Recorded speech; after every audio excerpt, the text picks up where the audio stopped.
Hello,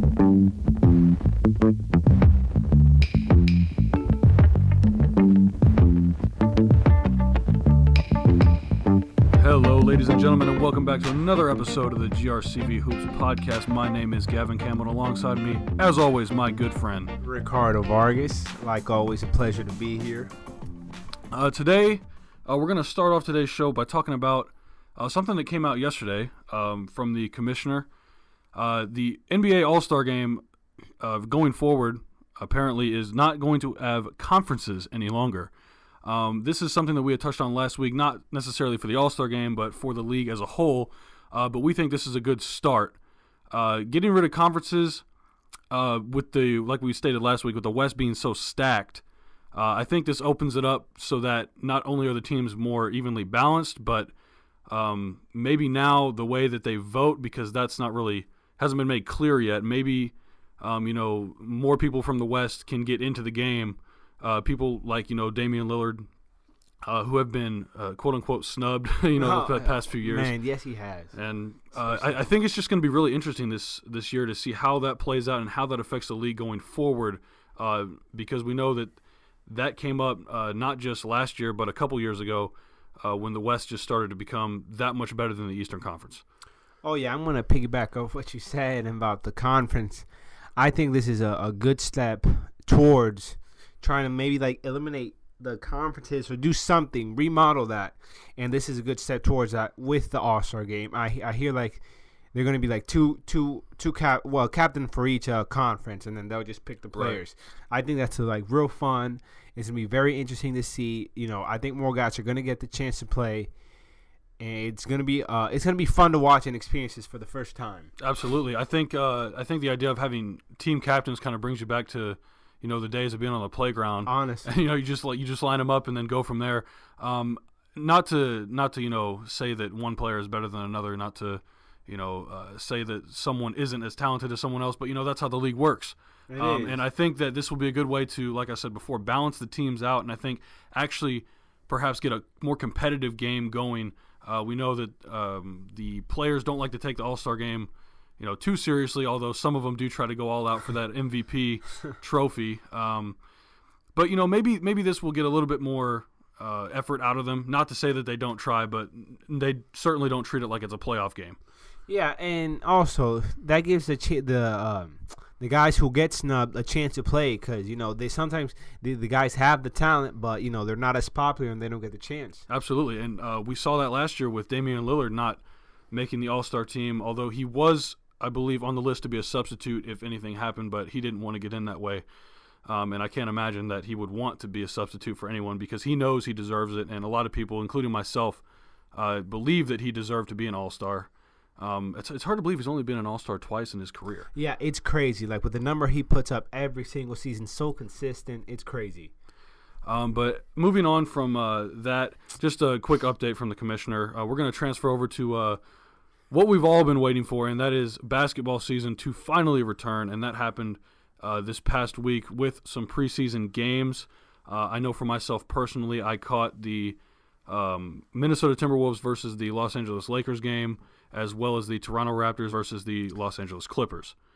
I can say that I'm extremely, extremely happy to have basketball finally back, and I just don't mean regular basketball. I mean this is the NBA. This is what we wait those many months for throughout the summer to see again, and I'm just happy. I'm just happy that it's back. Oh my goodness, same here. I'm excited. It's gonna be a fun season.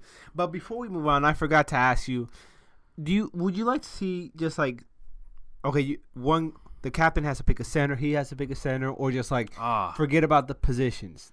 How would that work, and what would you want? I would personally want if it's a blacktop scenario, I would pick just whoever I would whoever would be no position, whoever's best suited for what I wanted to do. If I wanted to go 4 out and 1 in, I would pick up 3 guards, a forward, and a center. It's go from there. And with the positions basketball, it's that small ball. It's really not. It's not the same. I think with the way basketball is transitioning from the days of old, positions I think come with an asterisk next to it. They do. And to answer your question of what should they do? What do I think that they should do when it comes to picking the teams or drafting the teams?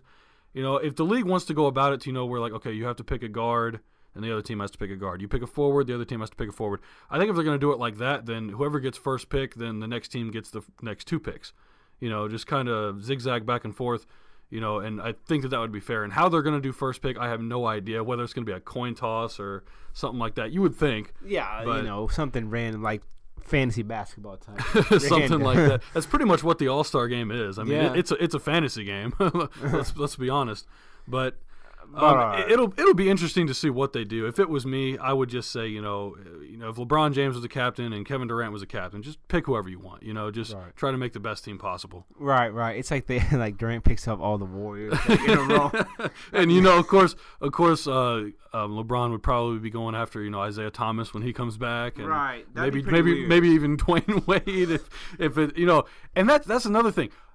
Who decides who is going to be a draftee? Right, like who stops LeBron like picking up a bench guy like J.R. Smith for being exactly. I mean, where do the rules come into play, and when will the rules actually be present for what they're going to have in place for the game? I mean, we still don't know. This is just something that came out yesterday that is official. It did come out of Adam Silver's mouth that the East and West for the All-Star game is eliminated, but the contents of the rules and everything that goes in that makes up that sandwich is unknown. yeah, and I just want it to be fair because I don't want them picking up. I just would hate to see and I hate to say it, but if Damian Lillard's not going to get in and Dwayne Wade is, we still have a problem. They haven't fixed it yet. As much as I love Dwayne, but Dwayne is out of his prime. We want to see the young guys like Damian in there and see what they can do. Honestly, the young guns, it's time for them. But so with this preseason, who has stood out to you so far? The very first game that I saw was the Los Angeles Lakers and Minnesota Timberwolves. From the very beginning, what stuck out to me was Kyle Kuzma of the Los Angeles Lakers. Yes. I think the Lakers, and I know this is only one game, but we saw him perform in the Summer League as well as his opening preseason debut. He is truly he's a real deal. He's a real deal NBA talent. He is. And do you think he's going to carry this into the regular season? Do you think the coach, after seeing this performance in the Summer League right now in this preseason game, do you think he'll give him a lot of minutes? Or you would think that would transition over. I mean, it is preseason basketball, but he's still going up against top tier talent. I mean, Jimmy Butler was on the floor, Andrew Wiggins, Karl-Anthony Towns. They had the Timberwolves starting 5 on the floor. Now, how much energy and effort they were putting into the actual game itself is questionable. Having said that, his performance was still, I mean, it was, I think it overshadowed Lonzo Ball, even though he didn't really perform up to our expectations. Not to say that Kyle Kuzma is better than Lonzo Ball. I mean, we still have to see these guys perform in the regular season, of course. Yeah, that's a whole nother thing, the regular season. But his performance a few days ago was, I mean, it was eye-catching. You didn't want to take your eyes off the screen when you were watching this guy. Yeah, and if he plays that way in the regular season, then they got a major stealing with him. Absolutely, and I think that's exactly what the Lakers wanted when they fell to him in the second round. I think they're getting exactly what they wanted, and I think that they have someone that can play off Alonzo Ball along with the rest of the team. Oh, yes. I think they have good chemistry, and that's going to be a scary duo. I'm not sure how much of the game you were able to catch, but I know for me, watching the chemistry between Jeff Teague and Jimmy Butler and this new-look Minnesota Timberwolves team it looks scary. No, I just saw some highlights, but they look like a major problem. And I know that people had some concerns with Jeff Teague and how is he going to fill that leadership role? How is he going to be at the point guard position for this Minnesota squad? And from the looks of it, it's just one game, but he looks great.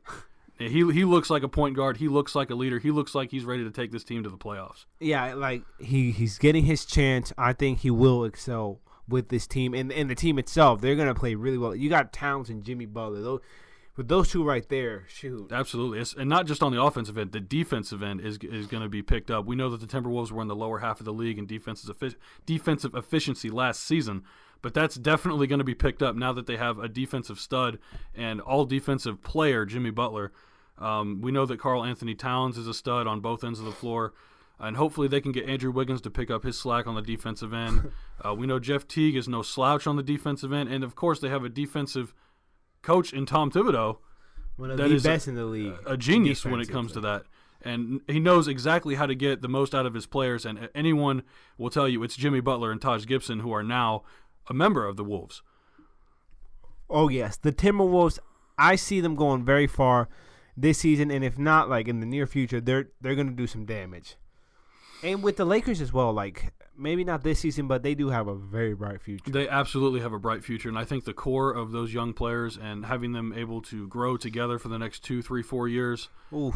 it's like I said, I mean, we want to see Showtime back in LA, and it's definitely possible with this squad. Yes, and that Lakers-Celtic rivalry, reignite that. It's going to be fun to watch. If the Lakers can get back to a competitive level, I would love to see the rekindlement of that rivalry again, because the Celtics will be relevant for the next at least 3 or 4 seasons as long as Kyrie and Hayward are there. Easy.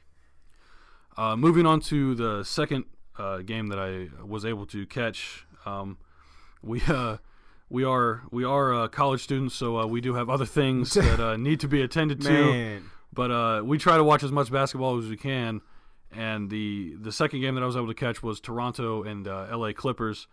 Both teams have a slightly new look to them. We know that the Raptors picked up Serge Ibaka at the trade deadline last year with an acquisition of P.J. Tucker. P.J. is no longer with the team, but the Raptors were able to re-sign Serge in the offseason. Then they also were able to trade their backup point guard Corey Joseph for C.J. Miles. And C.J. looked okay out there. What he was able to do in Indiana, be the stretch 3, stretch 4 kind of guy, be a sharpshooter, knock down some threes. We saw the potential last night. We also saw Serge looks as good as always. DeMar got some minutes out there. I think he scored 15 points. 15 points last night, in the first half, and then Dwayne Casey decided to pull him. But the Raptors look good. This new look Clippers team, even though they lost, it's a preseason game, they look interesting. I know that we had talked about them and how this new core of players are going to mesh with DeAndre Jordan and Blake Griffin. Without Chris Paul out there, it didn't look as bad as I thought it was going to be, but you can tell that they definitely miss his presence and his playmaking ability. Who wouldn't? Patrick Beverley is not saying that he's not a good point guard. I just don't think that you want him as your starter going forward. We know that he's a defensive guy. He's a real bulldog. He out is. there, I like him a lot. He's scrappy. In that sense. But as far as the Clippers moving forward, we'll have to see how this group meshes together during the regular season. Hopefully they can work out the kinks in this NBA preseason, and in a couple weeks show us that they have something going on. Oh, yeah, and, I'm seeing here that DeAndre Jordan, he scored 15 points. He, we know that his thing is defense and rebounding, but do you think now that Chris Paul's not on the Clippers, do you think he's going to score more? Like, he's going to get the ball more to score? From what I saw, I'm not sure if he is the focal point of the offense. I think that they're trying to run it more through Griffin than Jordan, but I think that they are going to be more focused on the interior and then kicking it out to shooters, because we know that with Chris Paul it was drive lob. That's what it was. But now that they have Lou Williams and Patrick Beverley, Danilo Gallinari, they have people that can shoot on the perimeter. So it'll be interesting, like I said, to see this team going forward. I think that they're going to become more of like I don't want to say like the Cavaliers, but the Cavaliers have a system to where you put the ball in LeBron James's hand. He drives to the hole, and then he either dunks it, lays it up, or kicks it out to a shooter. And I think that this is going to be similar to what the Clippers' game plan is going to be moving forward. Okay, yeah, and I could see that because, they do have those two big men that draw a lot of attention, and they have shooters that can't shoot the ball. Absolutely. So I think that they'll be a good team. They just got to know how to work everything out, like we said in a previous podcast. Absolutely. I think it's just about working out the kinks at this point. I think that they have an interesting group going forward, but if it doesn't mesh, I think this team is a recipe for disaster. Oh, yeah, and definitely because, with the injuries, Blake Griffin, he's been injury prone. Danilo Gallinari, absolutely, injury guy. Patrick Beverley, he's had his share of injuries. Absolutely. So that's a big key with them. A lot of question marks on this Clipper team, but I did notice last night that Lou Williams did not start for them, so I'm not sure if that was intentional or not. We know in the preseason they like to get all of their players some minutes and try to work out, the game plan and see who is going to be in the rotation and who is not. But I was very curious to see if Lou Williams would start for them or come off the bench, and we'll see how they handle him and his situation moving forward. And one last thing about the Clippers, I want to see more Montrezl Harrell. I'm a big fan of him. I think he can be not a superstar, but a star in the league, like a good double-digit type of guy. Absolutely. He kind of reminds me of Nene when he first came into the league. I think is a very good comparison for Montrez. He's a real tenacious guy. I think that he's more emotional, and I mean that in a positive way, than Nene or defensive Kenneth Faried or something like that. Too. Absolutely. And those guys were as well, back in their younger days. Faried, not so much anymore. We know Nene has taken on a role player position with the Rockets, and who knows, maybe Nene can teach maybe taught Montrezl Harrell something before he left to LA that he can take to this Clippers team. Hopefully. Now, talk to me. What do you think about De'Aaron Fox? I saw that he scored 16 points for the Kings. I was not able to catch the entire Sacramento game, but I did see the highlights of him. I think De'Aaron Fox looks like a guy that should have gone in the top 3. He was definitely in my top 3 on my draft board when I was looking through the prospects before draft night, and I know that he wasn't going to be taken because we knew that Los Angeles had their guy, we knew that Philly had their guy, and we knew that Boston had their guy. Mm-hmm. So it was a matter of would he go to Phoenix? Probably not. They have Eric Bledsoe. I don't think they were looking for another point guard. They took Josh Jackson, and then which was a good pick. Absolutely no, nothing against the guys that went ahead of him. It was just a situational thing. I mean, De'Aaron Fox is a top 3 talent. I mean, he could have been the number 1 pick overall. Oh my goodness. Had the Sixers not were dead set on drafting Markelle Fultz. Like I have him over Lonzo, or even at minimum even. I think for me, he was my number 1. He was my number 1 pick. If I was going to draft a guard, I would have gone with either Tatum or Jackson as a forward.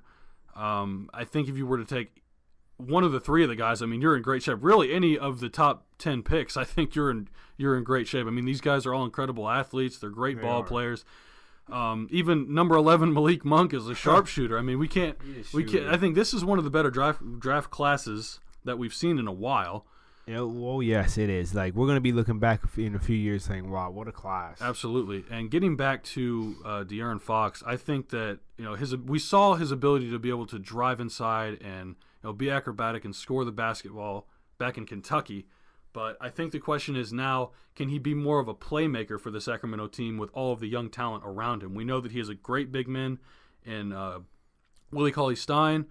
We know that Harry Giles will be back, and hopefully he'll get some playing time. We know that he's great on the inside.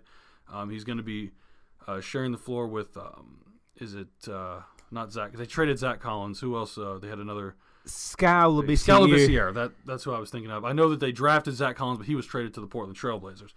I'm big on him.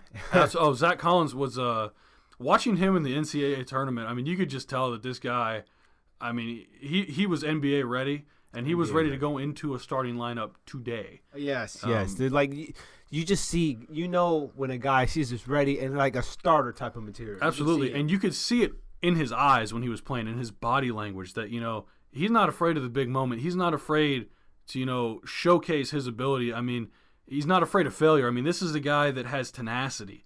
He's going to go out there and he's going to show you what he can do every single night. And I think Portland really, to me, got a steal in Zach Collins. It's about time they got a steal because, man, I feel bad for Portland. Like they giving up KD, MJ. Oh, man. Absolutely. Larry Bird. So many times Portland has just missed out on greatness, and they've been so close. I don't know how I would feel being Portland. Like, I would. Oh, my goodness. I just know that Zach Collins reminds me somewhat of LaMarcus Aldridge, in the way that he can play back to the basket, post, 15 feet, stuff like that, and then he can also shoot threes. Not he's not gonna dribble down and shoot a 30-footer, pull up in your face. Okay, he's not Steph Curry, but if he's sitting in the corner, you can't leave him open. Oh, he'll smack that. Absolutely. I mean, this Portland is so interesting to me. They're a fun team to watch, to be honest. I mean, we already know that the dynamic duo of C.J. McCollum and Damian Lillard offensively is as good as any other duo in the league. And then they have, had he not gotten hurt last year, I can't stress this enough, Yusuf Nurkic, Okay, I know that you don't want to call this a big three. A lot of people don't want to call this a big three. But Lillard, McCollum, and Nurkic. It is a big three. It is a true big three. Nurkic is no joke. And we know that when he was in Denver, he had to share the floor with Nikola Jokic. Okay? You can't really showcase your ability when you're only playing 20 minutes a game, unless you're Joel Embiid. But having said that, I mean, if you go back and look at when the trade happened in the second half of the season for Portland, Nurkic, I mean, he was close to a double-double. You know, had he played in the first round against the Warriors, I think that could have been pushed to 6 games. I mean, Nurkic is an animal. And when you pair him up with Zach Collins, now you have a stretch 4. So now you have the inside, you have McCollum and Lillard to worry about on the outside, and you have a guy in Zach Collins that can play inside. He has a mid-range shot, and if you forget about him, he'll burn you on the 3-point line. This team has potential. They have potential. I can't stress enough that Portland is probably, I think I had them making the playoffs. I think I had them making the playoffs at a 7 seed. And they could be even higher. I'm not sure how Memphis is going to come together. I just love Memphis's grit and grind mentality, and I gave them the 6 seed. Not so much out of sympathy, but because out of the amount of injuries that team has been through, because they are talented. But Portland is no joke, and I think that they address their defensive disefficiency. Man, I can't talk. Disabilities on defense. They address that with Nurkic, and I think Collins can grow into a defensive type of player. You know, I think that I just really like this Portland team, and I'm looking forward to watching them. I know that they had a preseason game that I was unable to catch a few days ago, but like I said, during the regular season, I'll definitely be keeping my eye on this Trailblazer squad. It's one of the better teams in the league, to be honest. And I'm looking right here. Look at this game from Yusuf Nurkic. Like, this isn't an ordinary big guy. Against the 76ers last season, he had a game where he had 20 rebounds, 8 assists, 2 steals, 6 blocks, and 28 points. Now, does that sound like someone that wouldn't be a part of your big three? Honestly. I'll leave you guys to the side. I mean, we just from that stat line alone, we can see that this guy has the ability to be a dominant force in this league. Yes, like I don't think he didn't get the chance too much with the Nuggets. Like after Jokic took off, absolutely. You know, people forgot about Nurkic, but he has all-star potential. Absolutely, and just like Jokic had all-star potential. I mean, let's be honest, he's the best passing big man in basketball. Oh my goodness, by far. It's a joy to watch him. Like we said, I believe we mentioned this in the first couple episodes. I mean, it's a point guard in a big man's body. I mean, that's all this is. He's a darn good point guard. He's a 7'1" point guard. That's what he is. But I mean, having the ability to be able to play make from the center position is such a unique quality that we haven't seen in some time. We've seen a little bit from DeMarcus Cousins when he was in Sacramento and New Orleans, but nothing like Jokic. And he's so young. Exactly. And so this is just the beginning. I mean, the Nuggets. Gosh, there's so many interesting teams to watch this season. The Nuggets are another one, you know, and especially with the acquisition of Paul Millsap and pairing him up with Nikola Jokic. I mean, this is a grizzled veteran. Okay, I mean, multiple time All-Star. The guy has worked versatile. Has worked on his 3-point shot. I know I saw his highlights against the Warriors. I think he had 4 3-pointers in that game. If he can teach, you know, what he's learned in his days with the Jazz and the Hawks, you know, and bring that to Denver, I mean, who's to say that we won't see Jokic shooting as many threes as Paul Millsap? Oh, my God. The Nuggets, I think every single starting player for the Nuggets can shoot threes. I mean, and that's, in this league, that's what you need. And I think that they are going to be a competitive team, for sure. They will most definitely. Like, and I'm looking right here. Jokic is just 22 years old, and last season he averaged 16, almost 10 rebounds and 5 assists at 22. 5 assists for a 22-year-old big man, averaging a double-double. I'm speechless. Like, and then you got Jamal Murray on that team.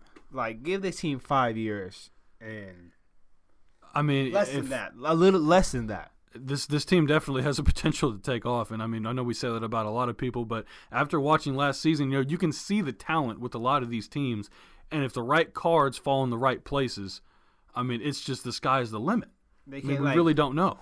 They get one more piece, and they're fighting for a top spot in the West. Absolutely, and even being competitive, with the top 4 teams, the Warriors, Spurs, Thunder, Rockets, and the Timberwolves, of course. We think that the Timberwolves are going to be in a fight for one of those top 5 seeds. Yeah, for sure. I mean, just based off the sole potential. I mean, you could see the chemistry that had been built over the summer. With Jeff Teague to Jimmy Butler. Wiggins. They're going to have fun. They're going to have fun. Not only that, I think it's going to be fun for the fans. The Timberwolves haven't made the playoffs in 15 plus years. I mean, they deserve a good time in the Target Center. Yes, it's been hellacious to be a Timberwolves fan. I mean, honestly, ever since Kevin Garnett left, it's been downhill. I mean, even with Kevin Love, and you got a winning season out of Kevin Love, and you still couldn't make the playoffs. That's how strong the West has been, And I mean, they've had talented players, but they have had nothing like we're seeing right now. No, nothing. Like, this might be their best team that they've had. I think this might be the best team, if not this year. We might be saying that next year, depending on what happens with Golden State. Yeah, I mean, we know what their game is, and now it's just up to other teams to find that kink in the armor. That's all it is. And now it's just a matter of time. You're right, exactly. And one last thing about the Nuggets, one thing I do hope for is to see Jokic in the All-Star game. I do want to see that. I hope so. I would love to see just the stunts he could pull off. The behind-the-back passes, behind the legs, no look. I mean, this guy really does it all. We saw him in the skills challenge last year. Yeah. No, and that was fun to watch. I want to see him in the All-Star game for sure. Same with Karl Towns. Man, Rick, there's so much. There's just so much to look forward to this season, and we only have a couple weeks to go. Once the season gets rolling, man, it's gonna be fun. It's gonna be a fun one of the funnest in a long time. Man, I can't wait. Anyway, moving on, we do have to touch on what the Commissioner Adam Silver came out and said a few days ago. Regarding player resting. Yeah, it's a touchy subject for someone, not touchy, but like some people have like strong opinions about that. Right. Give me yours. I mean, my opinion on it is, players have been resting for a long time. Okay, this isn't anything new. I think that the reason they're doing this is, let's be honest, it's because of LeBron James. Honestly, LeBron and Greg Popovich with the Spurs. Right, and Popovich had been doing this for years. I mean, early 2000s, he's been resting his players. Oh, yeah. You ask Tim Duncan, you ask Parker, you ask Ginobili, you ask those guys. It's nothing new. This has been going on for over a decade. And look how it's worked for them. Pretty good. Right. I mean, Tim Duncan played up until he was 40 years old, and he was effective.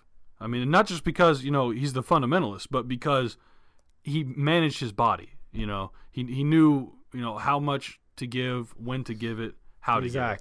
Exactly. And to me, I know there's some old guys that had played in the 80s and 90s that you're like, what the hell is this crap? Why are people resting? Like, we didn't have rest. And it's like, no, you didn't have rest, and that's why you only played 9 seasons. Like, that what you just said right there. I understand that you're supposed to give 112% all the time, every time, but in a game that's so physically demanding, when some teams play almost 100 games in a season, including the playoffs, it takes a toll on the body. It's excruciating. Okay.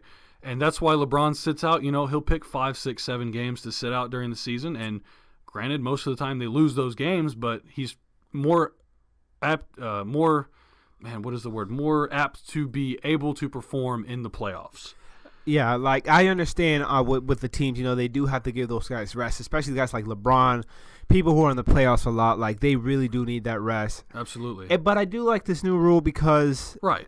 It's just for the nationally televised games. They can rest, when they're playing the Nets, Yeah, right. It's okay. If the Cavaliers are playing a home game against Brooklyn, if LeBron and Isaiah Thomas and Kevin Love and those guys they want to take a seat. Exactly. It's no big deal. I think, like you said, the biggest issue they had was with the revenue. People show up to those games to see their favorite players play. And when people like LeBron or Kevin Durant or Steph Curry, when they sit out, the fans are disappointed. The NBA loses out on revenue. I would be too, because that is like if I'm going to a Warriors game and they don't play, like Durant, Curry don't play, like I'm going to be disappointed. I came to see them. I didn't come to see, Exactly, and especially fans that travel, through different states to go see that. And sometimes, they save up all this money to go see one game because that's all they can afford, and then their players aren't even playing. Yeah, that would really hurt. Like, if I'm going to a Celtics game and Kyrie doesn't play, like, why don't I even play? I know they had an issue last year. I think someone was really upset. He said, I wanted to come here to see LeBron James play. I wanted to see Kyrie Irving play. I didn't want to see Darren Williams and Kyle Korver and Amon Shumpert. I didn't want to see that. Exactly. And nothing against those players, but, like, people come to see the stars. Yeah, that's what the big bucks are for, to see those guys play. That's what exactly. The NBA is a star-driven league, and that's how they make the majority of their revenue. But the fans do have to understand that these guys do need rest.